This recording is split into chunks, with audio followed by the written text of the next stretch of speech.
Halo semua, balik lagi dengan kali ini aku yang materinya yaitu Bincang Diksas.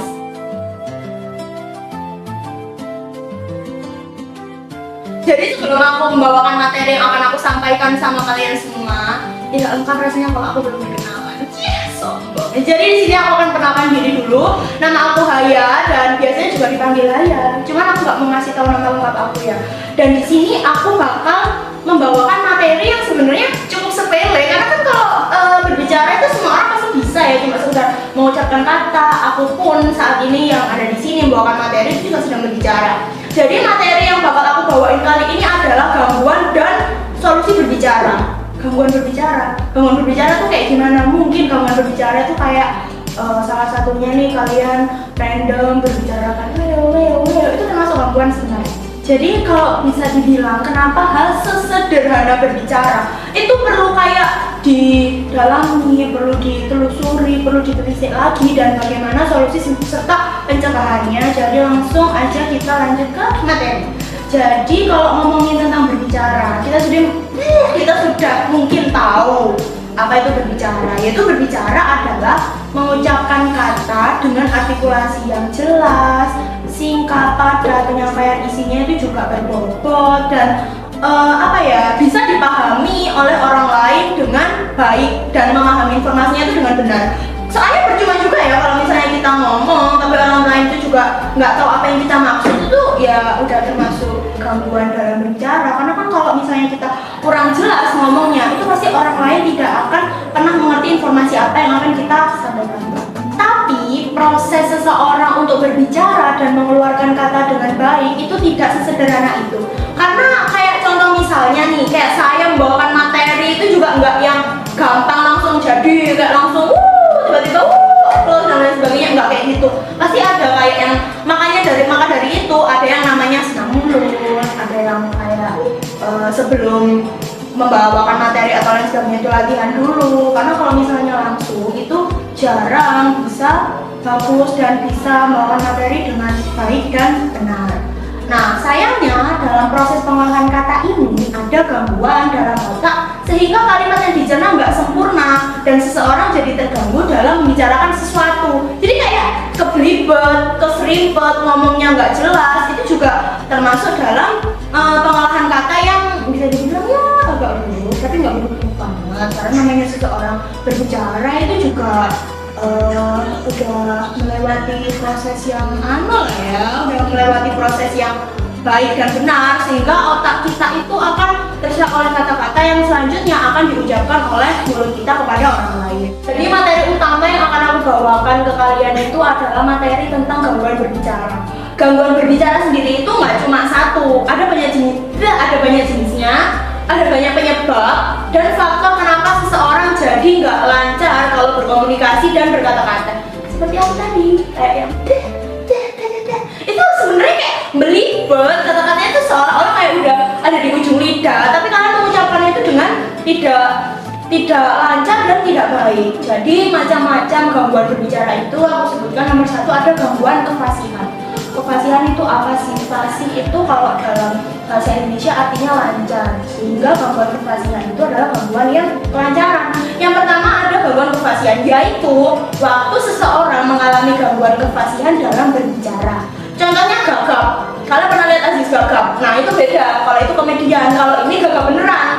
Nah gagap adalah pengulangan kata-kata atau memperpanjang bunyi. Misalnya nih, kalau ada orang ngomong normalnya nih ya kayaknya aku mau makan gitu, itu kayak aku mau makan, nah kayak gitu, itu termasuk dalam gangguan kefasihan. Nah gangguan kefasihan ini banyak dialami oleh anak-anak. Seiring bertambahnya usia, gagap ini memang bisa kayak bisa hilang dan bisa sembuh dengan sendirinya. Namun nggak menutup kemungkinan kalau banyak orang dewasa juga mengalami gagap ini tadi, kecuali Aziz gagap ya, kan jangan samakan orang gagap beneran dengan gagap-gagapan, itu sudah berbeda. Karena kalau Anda kan mencari cuan, kalau kita kan emang maksudnya kalau orang yang nggak normal, maksudnya orang yang mengalami gangguan kefasihan itu kan emang dia memiliki suatu gangguan yang emang harus disembuhkan itu tadi. Nah, gangguan itu juga gangguan kefasihan lainnya adalah latah. Latah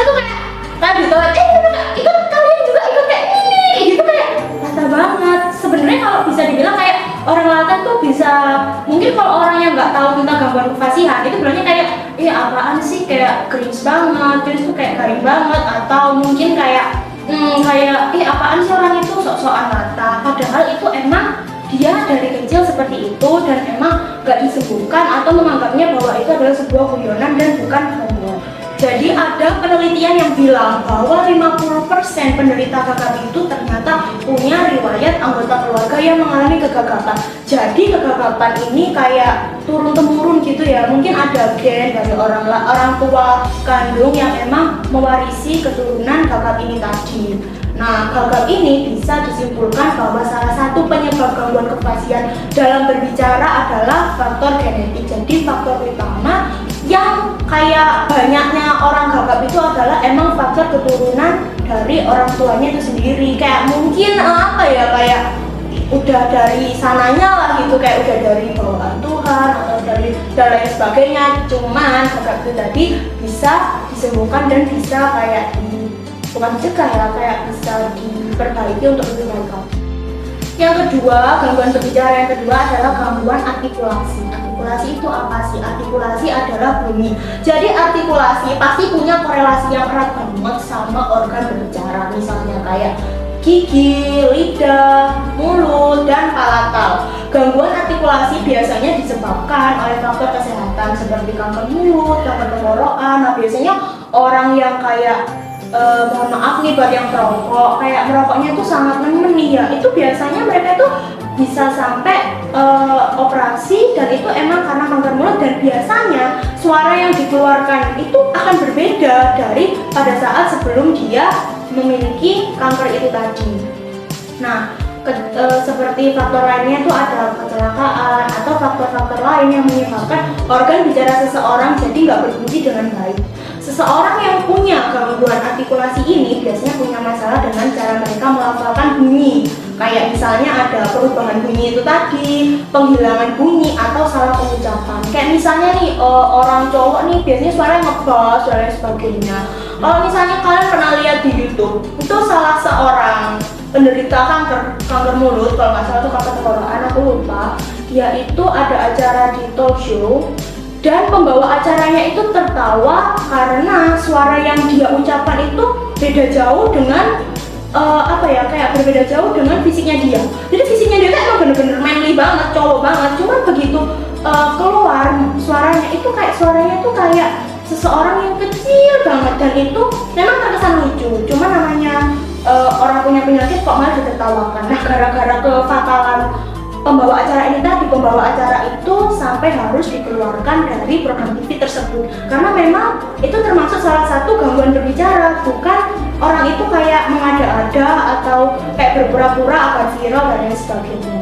Gangguan artikulasi ini dianggap wajar kalau hal ini tuh terjadi pada anak-anak, karena yang namanya anak-anak mungkin kan gigi-giginya itu belum tersusun dengan sempurna seperti orang dewasa. Tapi bagi orang dewasa hal ini dianggap sebagai kelainan dalam berbicara, seperti yang aku katakan tadi, seperti yang pembawa acara itu tadi. Jadi kalau di antara kalian nih ada yang punya anak kecil dan dia udah masuk usia sekolah tapi masih punya kendala dalam berbicara, kalian jangan menganggap hal itu kayak nanti kalau udah gede pasti bakalan sempurna sendiri. Jangan kayak gitu. Seharusnya kalian itu bisa kayak aware dan lebih mengerti bahwa kalau misalnya hal itu dibiarkan terus menerus, hal itu akan berdampak pada masa depannya dan itu tidak akan bisa sembuh begitu saja. Nah, karena bisa jadi hal itu adalah salah satu gejala dalam gangguan berbicara. Gangguan berbicara yang selanjutnya, dan ini sekaligus yang terakhir ya, cuman masih banyak lagi gangguan berbicara yang lainnya, cuman aku bakalan menjelaskan yang terakhir ini aja. Jadi gangguan ketiga adalah gangguan bicara, gangguan suara. Gangguan suara ini meliputi gangguan nada, gangguan kualitas bunyi, dan gangguan penyaringan. Jadi gangguan suara ini berhubungan dengan gimana seseorang menyuarakan diri. Misalnya nih, nada suara yang monoton, suara yang serak dan hilang di tengah pembicaraan, ada yang seringkali nggak sesuai sama konteks pembicaraannya. Kayak ketika kita nyanyi, sok-sokan pakai suara tinggi, hilang di tengah jalan, itu kayak beda banget sebenarnya. Cuman ya mau gimana, namanya juga nggak dilatih dan nggak fasih, dan itu sebenarnya termasuk dalam gangguan suara. Ada lagi nih, misalnya seseorang waktu mau menegur orang yang nyuri mangga, wajarnya orangnya bakal marah dong, kayak kamu jangan nyuri mangga ya. Tapi kalau kalian bilang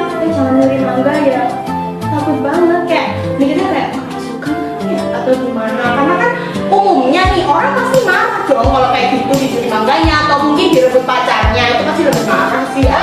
Siapa yang pengalaman kayak gitu pasti banget, kasian banget ya. Sama aku juga.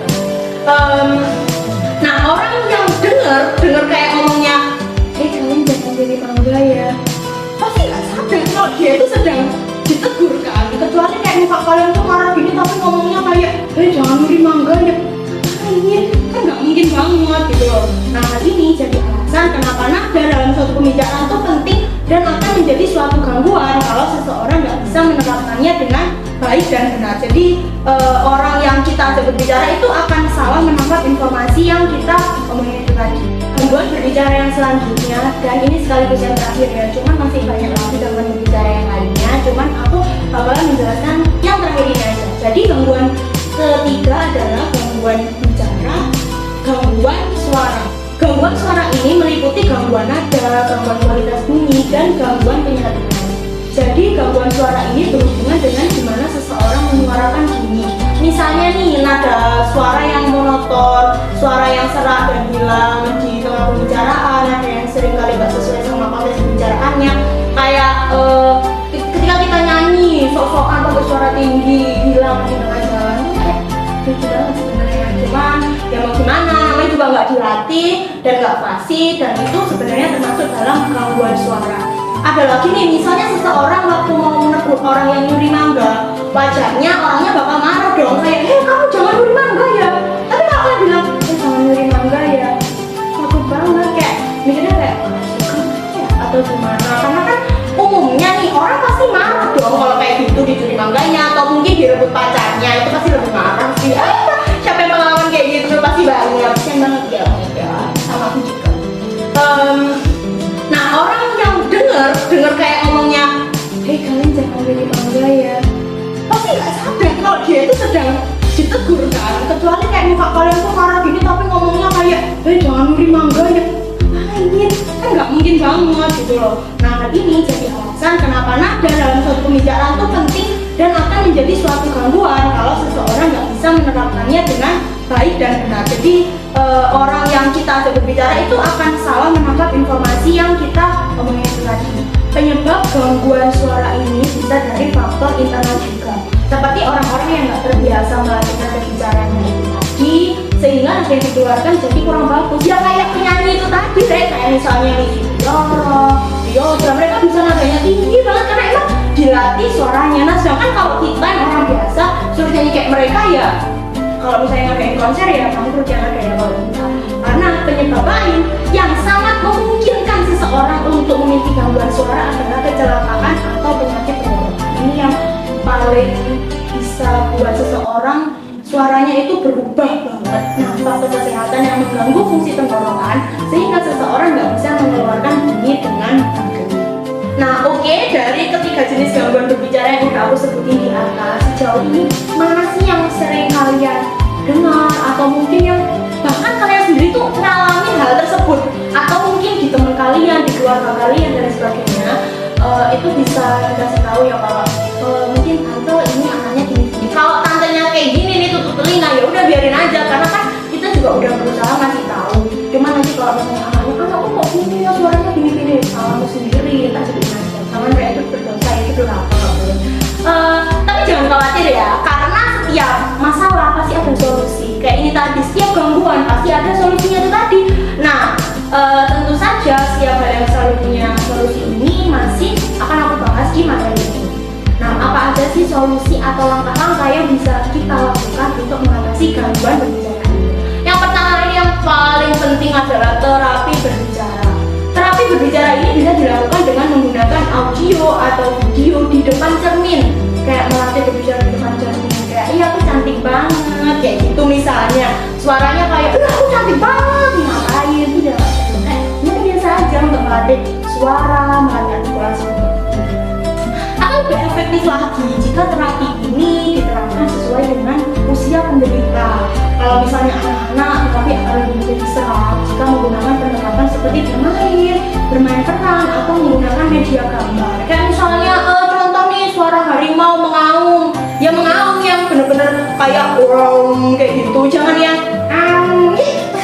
kalau kayak gitu jadinya kucing tuh, nggak jadi kayak harimau atau singa dan lain sebagainya. penderita sudah memasuki usia dewasa, biasanya mereka akan lebih cenderung untuk kayak membenahi suara mereka itu dengan diri mereka sendiri, yaitu tadi salah satunya adalah di depan cermin. Terapi biasanya dilakukan secara langsung dengan metode latihan dan praktek. Terapi ini berfokus dengan bagaimana menempatkan lidah dengan tepat ketika berbicara, rahang, dan mengontrol nafas agar bunyi yang diproduksi tepat. Jadi kayak misalnya kita ngomong kita nah itu kan kalau nafasnya nggak teratur itu pasti bakalan ya kayak gitu tadi, kayak habis lari-lari tapi cuma ngomong doang. Nah kayak gitu, makanya perlu juga yang namanya latihan nafas dalam berbicara. Juga kalau misalnya ngomong itu cepat dan sebagainya itu malah lebih sampai lagi kayak gitu ya. Nah yang kedua yang dapat digunakan untuk mengatasi gangguan berbicara ini adalah terapi berbasis komputer. Seiring perkembangannya teknologi, zaman kalian tidak akan mundur dan akan terus ada di zaman modern ini. Terapi juga dapat disesuaikan dengan bagaimana teknologi itu bekerja. Seperti terapi yang dapat dilakukan dari jarak jauh, bagaimana menggunakan alat yang dapat memproduksi bunyi dengan tempo yang dapat diatur sedemikian rupa sehingga si penderita dapat terlatih untuk membedakan bunyi. Nah yang terakhir, ini adalah terapi intonasi melodi. Terapi intonasi melodi ini dilakukan dengan memanfaatkan bunyi melodi yang punya tempo berbeda, kayak melodi yang lambat, cepat, tinggi, yang bisa digunakan untuk melatih penderita membedakan bunyi. Terapi ini juga menerapkan metode alternatif yang punya tujuan agar si penderita dapat mengembangkan kemampuan berkomunikasi seperti latihan bahasa isyarat dan bahasa tubuh. Jadi bahasa tubuh itu mempengaruhi ya, kayak misalnya gini, mangan kayak ini turun gak mungkin kan lucu, gak bisa aku. Nah itu tadi gangguan berbicara serta solusi yang bisa aku paparkan dalam materi ini. Jadi bisa disimpulkan kalau gangguan berbicara itu sebenarnya memang ada, kayak latah, gagap itu bukan termasuk suatu kayak lelucon ya, karena kalau mungkin kalian kiranya kayak orang yang latah nih itu tambah digoda-goda sama kalian, ya jangan kayak gitu. Mungkin bisa jadi kayak kalian bantu biar dia itu nggak latah, biar dia itu nggak gagap juga, karena sebenarnya itu agak susah ya kalau gagap, karena kan namanya juga faktor genetik. Tapi itu tadi solusinya udah aku paparkan di atas. Sebenarnya kalau bilang berbicara itu susah, sebenarnya enggak ya, karena kan berbicara itu dilakukan kita sehari-hari, kita ngobrol sama teman kita, sama guru kita, sama teman kita, sama dosen kita, dan lain sebagainya. Nah, setelah kita ngomong materi ini, mungkin dari kalian itu ada yang punya gangguan berbicara nggak sih? Coba kalian lihat dari diri kalian sendiri. Kalau saran aku, kalau misalnya kalian ngerasa nih punya gangguan berbicara, atau mungkin ada yang nggak punya sebenarnya, nggak ada gangguan berbicara, cuma kalian ingin kayak meningkatkan kemampuan berbahasa kalian harus sering latihan. Kunci utamanya adalah kalian sering latihan di depan cermin, latihan dengan teman kalian, mengatur pernapasan itu bagaimana. Nah, buat kalian yang punya gangguan berbicara khusus, sebaiknya segera ke profesional seperti dokter, dan kalian jangan minder ya, karena atau mungkin kalian minder dan gak percaya diri, ngerasa kayak ya ampun aku gak sempurna banget, atau mungkin yang lebih dramatis, kenapa aku dilahirkan di dunia ini kayak gitu tuh. Ngapain sih kayak gitu, orang kalian juga gak cacatnya cuma suara, karena emang sih suara berpengaruh, cuma kan itu bisa diterapi dan bisa diselesaikan dengan terapi-terapi yang udah aku jelasin di atas tadi. Nah itu pasti kalian bisa melakukan salah satu yang ada di atas dari terapi-terapi yang udah aku jabarkan di atas tadi. 3. Nah itu tadi materi yang bisa aku sampaikan sama kalian yang mendengarkan. Semoga mendengarkan ya, aku ya mendengarkan kok nanti kalian merasa kalau misalnya nih kalian merasa materi yang aku bawa ini kayak aduh kok setengah-setengah ya, aku pengen lebih lanjut nih mendengarkan tentang gangguan berbicara itu seperti apa, solusi yang diberikan itu seperti apa, kalian bisa CP aku, atau kita bisa ngopi-ngopi bareng nggak sih? Ya ampun genit banget nggak sih? Aku nggak apa-apa, itu mungkin untuk